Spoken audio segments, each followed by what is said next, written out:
اعوذ باللہ من الشیطان الرجیم بسم اللہ الرحمن الرحیم۔ اب اس کے بعد اللہ تعالیٰ کے احسانات اور ان کی طرف سے جو ناشکریاں ہوئی ہیں ان کی بڑی تفصیل کے ساتھ اب بات چلے گی، تفصیل نہیں تیزی کے ساتھ۔ یہ واقعات کئی 100 برس کے ہیں، لیکن ایک تو یہ کہ ان کی تفاصیل مکی صورتوں میں آ گئی ہیں، سب سے زیادہ سورہ اعراف میں ملیں گی اور بھی کئی صورتوں میں آپ کو مل جائیں گی۔ یہاں پر تو پے بپے، جیسے کہ ایک قرارداد جرم کسی پر کی جاتی ہے تو اس میں سب گنوائے جاتے ہیں، تم نے یہ کیا یہ کیا یہ کیا۔ وَإِذْ نَجَّيْنَاكُم مِّنْ آلِ فِرْعَوْنَ، اور ذرا یاد کرو جب کہ ہم نے تمہیں نجات دی تھی فرعون کی قوم سے۔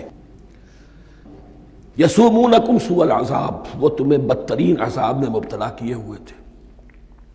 يُذَبِّحُونَ أَبْنَاءَكُمْ وَيَسْتَحْيُونَ نِسَاءَكُمْ، تمہارے بیٹوں کو ذبح کر ڈالتے تھے اور تمہاری عورتوں کو زندہ رکھتے تھے۔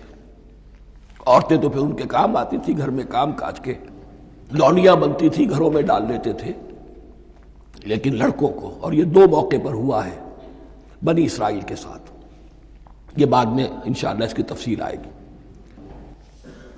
وَفِي ذَلِكُمْ بَلَاءٌ مِّن رَبِّكُمْ عَظِيمٌ، اور یقیناً اس میں تمہارے رب کی طرف سے تمہارے لیے بڑی آزمائش تھی۔ وَإِذْ فَرَقْنَا بِكُمُ الْبَحْرَ، اور یاد کرو جب کہ ہم نے تمہارے لیے سمندر کو پھاڑ دیا یا دریا کو پھاڑ دیا۔ یہ ایک مختلف فی بات ہے کہ کس جگہ سے کراس کیا تھا بنی اسرائیل نے ایجپٹ سے سینائی پیننسولا آنے کے لیے، جزیرہ نما سینا میں۔ ایک رائے یہ کہ دریائے نیل کو کراس کر کے گئے ہیں، لیکن یہ بات غلط ہے، دریائے نیل تو مصر کے اندر ہے، وہ کبھی بھی مصر کی حد نہیں بنا۔ کسی کی رائے یہ ہے کہ جو خلیج سویز ہے، بحر قلزم جو ہے، ریڈ سی، وہ اوپر جا کر 2 کھاڑیوں میں تبدیل ہو جاتا ہے، خلیج عقبہ مشرق کی طرف اور خلیج سویس مغرب کی طرف، اور ان کے درمیان میں یہ سینائی پیننسولا جو ہے یہ تکون ہے، جیسے ہندوستان بھارت تکون ہے، ایسے یہ پیننسولا ہے، انڈین پیننسولا، سینائی پیننسولا۔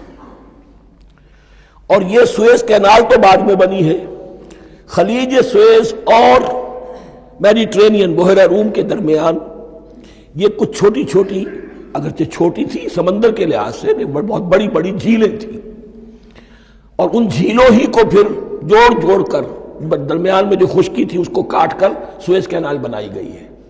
تو اب تو یہ ایک مسلسل ایک رابطہ ہے، لیکن معلوم ہوتا ہے کہ یا تو خلیج سویس کو کراس کیا ہے حضرت موسیٰ علیہ السلام نے، اور یہی میری رائے زیادہ یہی ہے، اس لیے کہ کوہ طور جو ہے وہ اس پیننسولا کی ٹپ پر ہے، نیچے ہے، یہاں جہاں پر ان کا قیام رہا، اور جہاں پھر حضرت موسیٰ کو 40 دن کے لیے کوہ طور پر بلا کر اور پھر انہیں تورات دی گئی ہے۔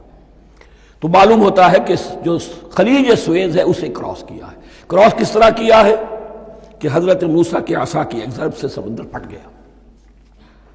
فَكَانَ كُلُّ فِرْقٍ كَالطَّوْدِ الْعَظِيمِ، دونوں طرف چٹانوں کے مانند پہاڑ کی طرح جو ہے وہ سمندر کھڑا ہو گیا، اس کے راستے سے یہ نکل گئے۔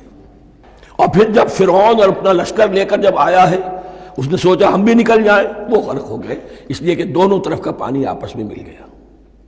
یہ تھی کیفیت، اور معجزانہ کیفیت تھی، یہ کوئی فطرت کے یا نیچر کے اصول کے مطابق بات نہیں تھی، اور میں عرض کر چکا ہوں، آپ کو بتا چکا ہوں معجزہ کسے کہتے ہیں۔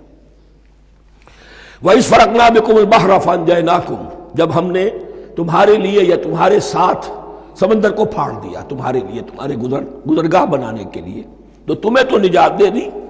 وَأَغْرَقْنَا آلَ فِرْعَوْنَ وَأَنْتُمْ تَنظُرُونَ، اور تمہاری نگاہوں کے سامنے فرعون کے لاؤ لشکر کو غرق کیا، تم دیکھ رہے تھے، یہ گزر چکے تھے، اس ساحل پر کھڑے ہیں، ادھر سے یہ داخل ہوئے ہیں، اور پانی دونوں طرف سے آ کر مل گیا اور یہ غرق ہو گئے۔